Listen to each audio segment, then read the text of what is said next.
Everyone, आज है 19 अक्टूबर और आज इस वीडियो में हम बात करने जा रहे हैं जियो फाइनेंशियल सर्विस लिमिटेड के बारे में। देखिए, रिलायंस इंडस्ट्रीज में से अलग हुई है ये कंपनी।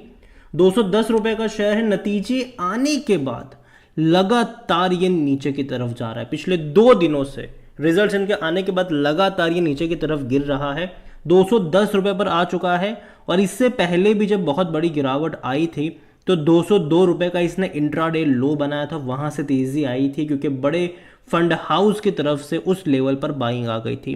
200 रुपए का एक सपोर्ट, इनिशियल सपोर्ट नजर जरूर आता है। यहां पर बातचीत करेंगे इस कंपनी को लेकर, इनके फ्यूचर प्लान्स को लेकर, नतीजे को लेकर कि भैया चल क्या रहा है। देखिए, वीडियो को शुरू करें उससे पहले अगर आपने अभी तक चैनल को सब्सक्राइब नहीं किया है तो प्लीज अभी इसे सब्सक्राइब कर लीजिए, क्योंकि आगे भी बहुत सारे वीडियोस हैं जो आपको काफी ज्यादा हेल्प करेंगे। तो देखिए, 210 रुपए का शेयर है, 2% का डिक्लाइन है। थोड़ा बहुत अटेम्प्ट कर रहा है, कोशिश कर रहा है ऊपर उठने की, लेकिन पिछले 1 महीने में देखोगे तो लगातार गिरा है। नतीजे आए उसके बाद ये और ज्यादा फर्दर डिक्लाइन इसने दिखाना शुरू कर दिया है।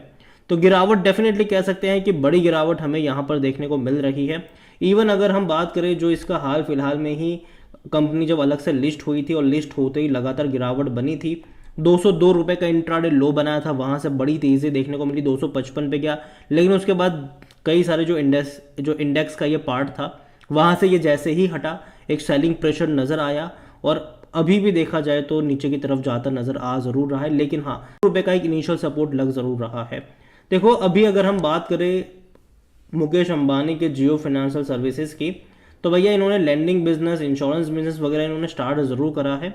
और देखो, इनका प्लान इस सेगमेंट में और बड़ा बनना है, क्योंकि देखो अंबानी जी खुद जानते हैं कि देखो भैया जो ऑयल है, ठीक है, वो कुछ टाइम में खत्म होने वाला है। तो काफ़ी अच्छे से अपने बिजनेस को इन्होंने पिवोट किया है। इन्होंने रिलायंस जियो लॉन्च किया, रिलायंस रिटेल किया, अब भैया जियो फाइनेंशियल सर्विस यहाँ पर आ चुका है। और यहाँ पर इसमें कई सारे बिजनेसेस होने वाले हैं। जो इनका एग्जिस्टिंग बिजनेस होगा जियो फाइनेंशियल सर्विस लिमिटेड, वो इनका एग्जिस्टिंग बिजनेस है। इसके अलावा जियो इंश्योरेंस ब्रोकिंग लिमिटेड, वो भी है अभी एग्जिस्टिंग में। जियो पेमेंट बैंक, हालांकि उतने बड़े पैमाने पर ये नहीं चल रहा है। जियो पेमेंट सोल्यूशन लिमिटेड अगर आप देखो, ठीक है। इसके अलावा Reliance industrial investment holding limited, देखो जो इन्वेस्टमेंट होल्डिंग कंपनी है। इसके अलावा जो एएमसी, जो ब्लैक रॉक के साथ इन्होंने पार्टनर किया है मैनेज करने का, असेट मैनेजमेंट का, डेफिनेटली मुझे इस बिजनेस पे भरोसा आ रहा है कि देखो यार, यहाँ पे बड़ी चीज़ें हो सकती है। असेट मैनेजमेंट में बड़ी चीज़ें हो सकती है। जो छोटी छोटी कंपनियां भी जो असेट मैनेज कर रही है ना, वो भैया 1000 रुपए के ऊपर ट्रेड करे उनके शेयर्स। तो देखो, तो अभी हाल फिलहाल में थोड़ा बहुत दिक्कत यहाँ पर ज़रूर रहने वाली है, लेकिन फिर भी मैं मानता हूँ कि चीज़ें बेहतर होगी इनके लिए। यहाँ पर थोड़े से चैलेंजेस ज़रूर है। अगर आप देखोगे तो Jio financial scale its business, it may be post challenge on numbers of players in the industry including Paytm and Policybazaar. क्योंकि जाहिर सी बात है, जो इनका इंश्योरेंस वाला भी जो बिजनेस होने वाला है, तो भैया पॉलिसी बाजार इनका सीधा कंपटीटर है। पेटीएम भी अगर आप देखोगे तो भैया ऑनलाइन पेमेंट वगैरह में ये भी इनका सबसे बड़ा कंपटीटर होने वाला है। हालांकि Reliance said it will make use of AI and analytics for its financial service business and operate on a low cost of servicing. और यहाँ पर Jio financial service said it taking a direct to consumer approach with its offering to drive cost efficiency and enable personalise customer interaction. तो यहाँ पर जियो की एक strong support zone जरूर है। और यहाँ पर उनका ये भी कहना है कि Jio financial service said its also testing a sound box. जो साउंड बॉक्स ने भैया पेटीएम को पूरा बदल के रख दिया। बाद में भैया उस साउंड बॉक्स को फोन पे ने भी अडॉप्ट किया। अब जियो भी इसका टेस्टिंग शुरू कर चुका है। द फास्टेस्ट जो पोर्टेबल डिवाइस वगैरह होता है, जो मर्चेंट को अलार्म देती है कि भैया ट्रांजैक्शन कंप्लीट हो चुका है, ठीक है। और ये इन्होंने अगस्त का जो टेक क्रंच रिपोर्ट है वो कंफर्म कर रही है इस चीज़ को। तो ये अच्छी बात है। धीरे धीरे पेमेंट सर्विसेज में भी ये जाने वाली। इसके अलावा अगर देखो तो लैंडिंग एंड जियो फाइनेंशियल, देखो अगर लोन वगैरह भी जो है वो प्रोवाइड करवाने का काम करेंगे। अभी देखो पेटीएम, फोन पे वगैरह करते क्या है कि ये कनेक्ट करवाते हैं। जैसे कि मर्चेंट को अगर लोन चाहिए होता है तो ये जो पार्टनर इन्होंने जो जिस बैंक के साथ पार्टनर करा है उनको कनेक्ट करवाते हैं, उसमें से ये अपना कट लेते हैं। जबकि जियो के पास अगर ऑनलाइन मतलब अपना खुद का ही असेट मैनेजमेंट वगैरह है, ठीक है, तो वहाँ से भी ये उनको लेंडिंग वगैरह प्रोवाइड करवा सकते हैं।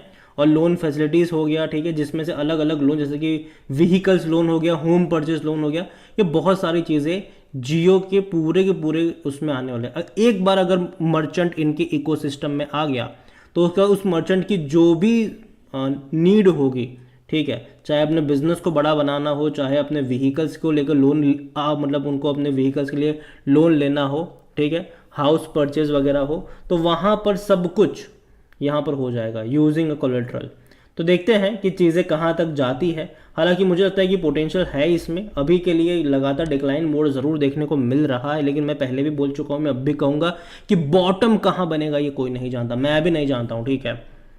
तो मैं पहले भी बोल चुका हूं कि किसी एक लेवल पे बहुत सारे शेयर्स खरीद के मत बैठ जाइएगा, टुकड़ों में खरीदारी करिए। जैसे कि अगर आपको 100 शेयर खरीदने हैं तो पहले 25 शेयर खरीदिए और उसके बाद हर 8 से 10% के डिक्लाइन पे धीरे धीरे ऐड करो, यहाँ पर धीरे धीरे ऐड करो। इसको अभी भी तेज़ी दिखाने में टाइम लगने वाला है।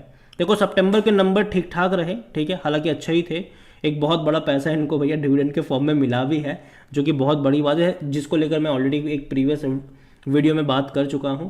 तो अच्छी चीज़ है यहाँ पर। लेकिन साथ में आप ये सोचो कि इनका जो बिजनेस है वो धीरे धीरे अभी तो एस्टेब्लिश हुआ है, मतलब कि जो मेन बिजनेस है जिसके लिए उन्होंने टीम सेटअप करी हुई है, तो अभी धीरे धीरे आने वाले क्वार्टर्स में जो भी सितंबर के जो नंबर है उससे बेहतर नंबर आप दिसंबर में एक्सपेक्ट कर पाओगे, उससे बेहतर नंबर आप मार्च में एक्सपेक्ट कर पाओगे, उससे बेहतर नंबर आप उसके बाद के क्वार्टर में एक्सपेक्ट कर पाओगे, क्योंकि बिजनेस धीरे धीरे ग्रो होगा, क्योंकि टीम बड़ी है इनकी, ठीक है।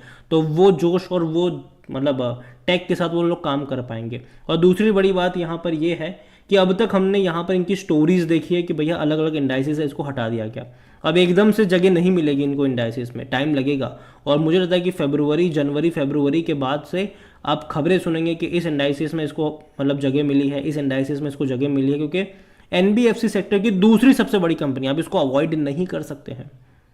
और मानता हूं कि लगातार गिरा है ये, और ये एक्सपेक्टेड भी है, और कहां तक गिरेगा ये कोई नहीं जानता, लेकिन बाय ऑन डिप्स की स्ट्रैटेजी ही अप्लाई कर सकते हैं। किसी एक लेवल पे टारगेट के साथ यहाँ पर काम नहीं करा जाएगा, ठीक है। और जहाँ तक बात करें डेट को लेकर, तो भैया ना के बराबर है इनका डेट टू इक्विटी रेशियो 0.01 के आसपास है। तो देखिए नज़र रखिए इस कंपनी के ऊपर। और जहाँ तक मुझे इनके जो बिजनेसेस पसंद आते हैं, मुझे लैंडिंग का जो बिजनेस होने वाला है, इंश्योरेंस का बिजनेस होने वाला है, असेट मैनेजमेंट का बिजनेस होने वाला है, ये डेफिनेटली आने वाले टाइम में गेम चेंजर हो सकता है इनके लिए। डिजिटल पेमेंट डेफिनेटली कंपनी कोशिश कर रही है, अपने साउंड बॉक्स वगैरह के ऊपर काम कर रही है। देखते हैं कि जब लॉन्च करते हैं तो किस तरीके से वो लोग कर पाते हैं। ओवरऑल सबसे पहले ये पूरी जो सिस्टम होगी ना, याद रखिए इसको अपने रिलायंस रिटेल में सेटअप करा जाएगा। इनका डिजिटल पेमेंट वाला जो पूरा सिस्टम होगा ना, वो रिलायंस रिटेल में सेटअप करा जाएगा, जियो मार्ट में सेटअप करा जाएगा, क्योंकि बहुत सारे लोग कनेक्टेड हैं इनके जियो मार्ट से। इसके अलावा इनके रिलायंस जियो को लेकर भी जो सेंटर्स है वहाँ पर भी करा जाएगा। तो इनके पास काफ़ी सारे लेवरेजेस है, जिसका ये डिजिटल पेमेंट के लिए भी इस्तेमाल कर सकते हैं मर्चेंट को लेकर। तो नज़र रखिए इसके ऊपर। और एनालिसिस के लिए जिस पोर्टल का मैं इस्तेमाल कर रहा हूँ, ट्रेड ब्रेन्स, अगर आप भी इसको